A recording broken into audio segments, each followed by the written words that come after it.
Welcome to INFINTECH, charting the future of banking. Organized by Logate, your painless vendor for digital journey, in partnership with Mastercard. Together towards tomorrow. Здравейте на всички! Много ми е приятно да съм тук. And I was wondering whether I should continue in Bulgarian, because разбираме се. But I decided to go in English on this presentation. I have the most difficult task, I guess, most difficult keynote, because I'm the guy that's holding you before lunch, right? So I'll try to keep it short. I'm happy to say that I know a lot of the people that are in the audience, but for the ones that don't know me, let me share just a couple of things of who am I and why am I here, and why what I say you should take a note of it, maybe, I don't know, if you feel like it. I've been in financial services, consulting, and telecom industry for 20 years. My focus has always been in customer experience, UX, financial products, developing common products together between telecoms and banks, innovation, digital innovation. Usually, my icebreaker when I go on stage is to say, in the last 15 years, because it's 15 now, I haven't stepped into a bank branch. And I'm very happy about it, I'm very proud about it. I do anything I can to avoid stepping into a bank branch, because I believe that we should be able to transact fully digitally with the banks. Unfortunately, a month ago, I broke that rule. Okay, and I found the end scenario, the caveat, which was when my 14-year-old daughter had to open her first bank account, and unfortunately it turned out that it's not legal for this to happen fully online, and I had to physically be present with her in the bank. So I broke my rule 15 years in a row.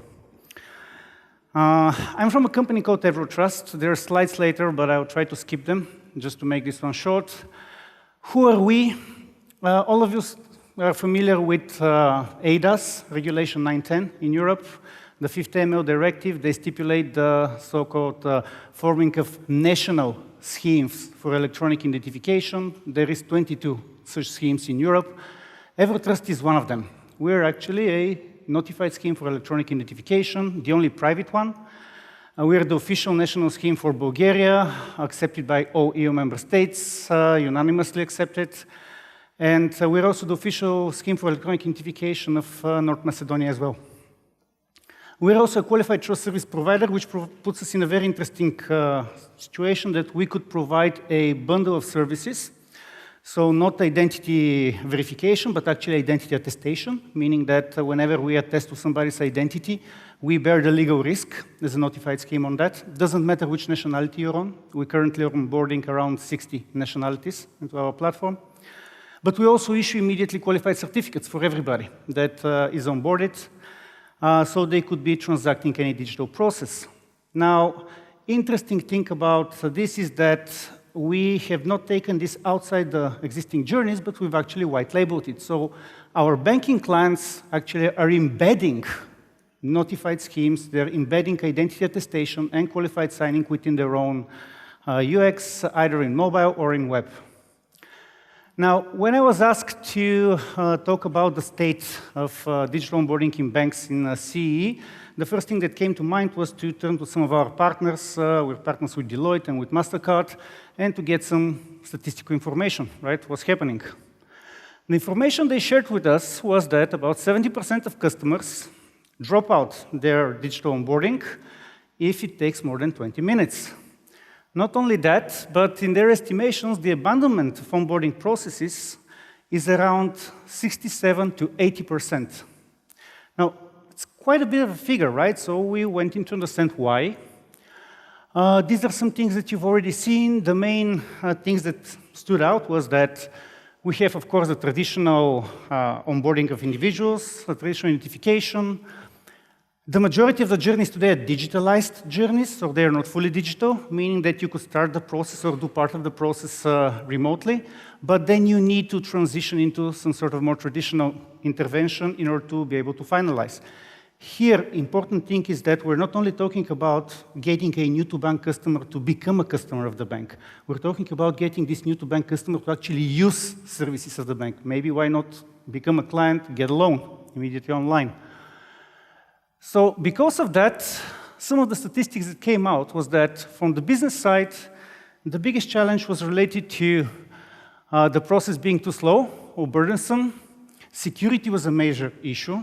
Actually, we're happy to say that in the region, we have the hacker view of the Balkans in Romania, right?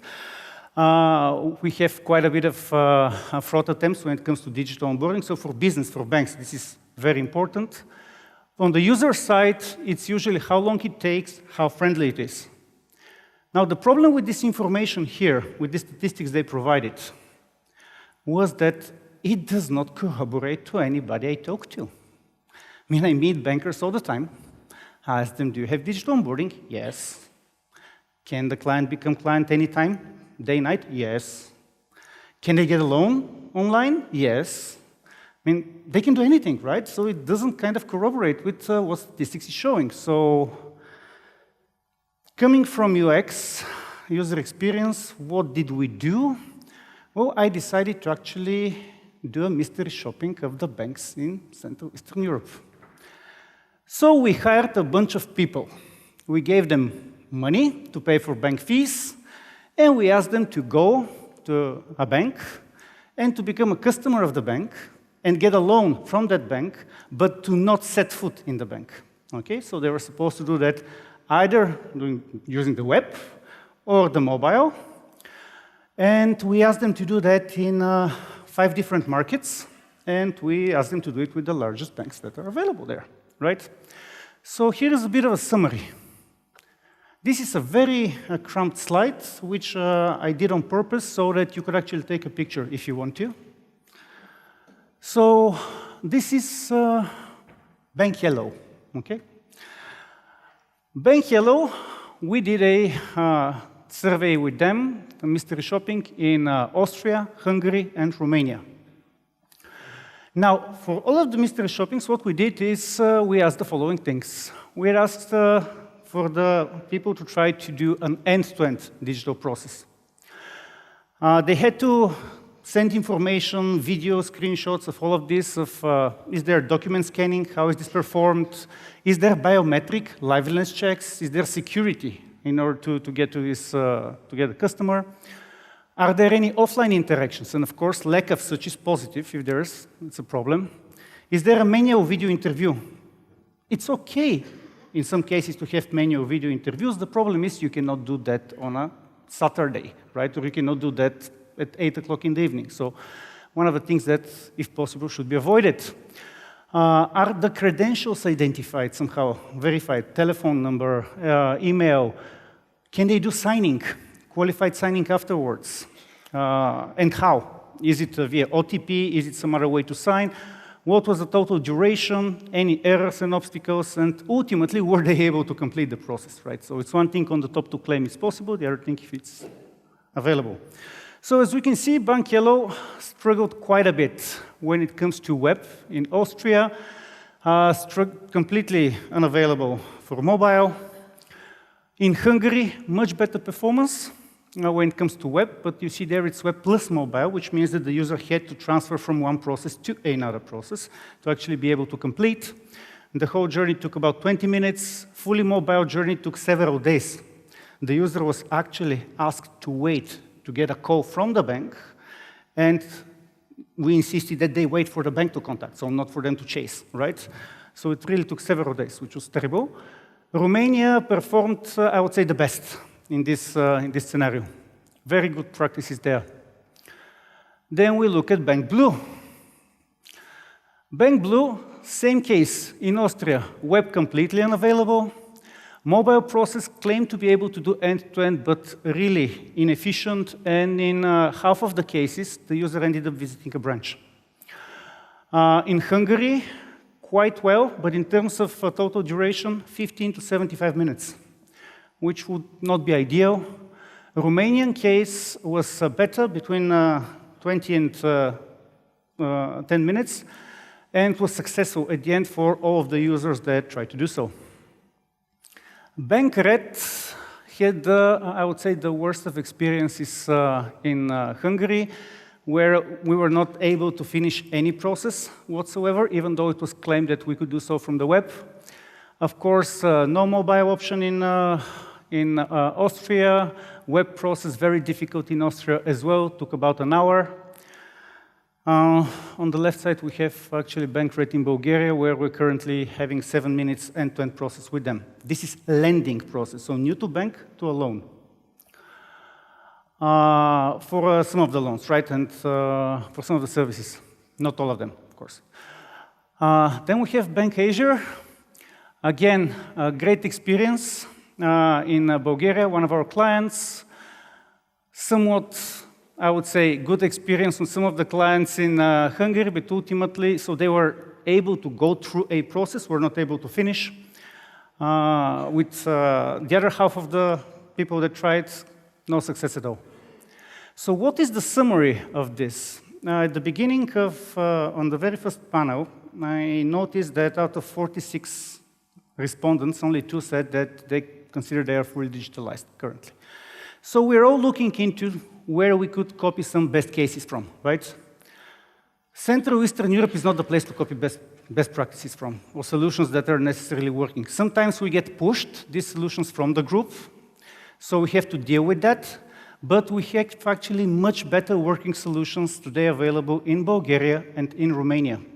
These are 2 of the markets where banks are currently leading in terms of digitalization. The only reason why, I would say there's 2 reasons why I have Bulgaria here in front of Romania, even though amazing customer journeys there and experiences, is that in Bulgaria, on average, our banking clients, the large financial groups, have 20 to 30 different processes they have digitalized with EverTrust, customer-facing processes. And one thing we found in statistics is that whenever you go over 20 processes that you digitalize in interaction with a client, you immediately get about 40% drop in the percentage of customers that transact also with another bank. Now, that's a major one. Banks with less than 20 cases, they were having significantly more clients that are transacting also with other banks. The other reason for that is that in Bulgaria, because of the identity attestation that we provide, unlike the identification, banks are willing to take risk. They're willing to take risk because we bear the legal risk on wrongful identification by law. So they're willing actually to go into processes which are higher risk to provide customer services.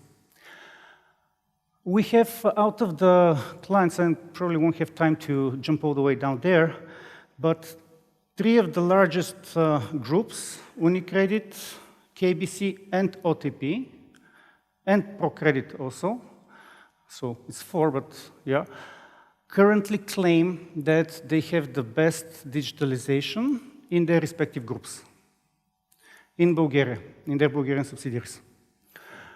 Now, Austria is a very interesting one here because in Austria, 75% of the population have A-Trust or Austria ID. So supposedly this should be very easy, right? Everybody should be able to transact with the bank. Unfortunately, onboarding-wise, it is not happening. The reason is that up until last year, so it was January 2023, if I'm not mistaken, in Austria there was a requirement for video identification, which was then abandoned, so it was allowed for automated identification, so long as you're able to read NFC from the document, from the Austrian identification document. Unfortunately, you cannot read NFC on web processes. So unless you embed a mobile SDK into your own solution, like what we offer, to white label your solution, you won't be able to do that. So that's something which is key. Some of the key principles for efficient onboarding that came out of this is that journey should really be fast and easy for the clients because they do abandon it. One thing which is, should be intuitive. So, I mean, we should not really expect clients to go from one place to another, to go through long processes, to try to understand what it is, which sometimes happens. uninterrupted flow, ideally end-to-end solution. So don't rely on different partners or transferring the client from one medium to another. Omnichannel really means being able to service the client in different channels. Does not mean to transfer them from one channel to another while serving them. And last but not least, don't compromise security. One of the things that we do is that for every individual that gets onboarded using an embedded Zero Trust solution, we actually calculate a hash map of the face, a unique biometric PIN, GDPR compliant, which later banks can use to secure transactions with a higher value. Or maybe to things like reset the password for the mobile bank, right? You just show your face, scans the face. If it's my wife who knows the PIN to my mobile bank, go to transact, right? One final slide I'd like to share is a term that we're trying to coin, which is called return on digitalization. All of us are familiar with return on investment. Well, we really focus on return on digitalization. It's a combination of two things: improved customer loyalty, so keep your clients longer, and getting higher customer lifetime value for a client. By embedding services natively for the clients to be able to digitalize different processes, all of the numbers you see here actually are numbers from our banking clients. We've asked for references that they provide. We could share, of course, with you. Every single digit here is a digit that we have received from a banking client. Yeah, I would just say this is us. On a market of 3 million active population in Bulgaria, we are doing 1 million transactions per month. That's what we've done. We work with 15 banks already. Thank you for your time.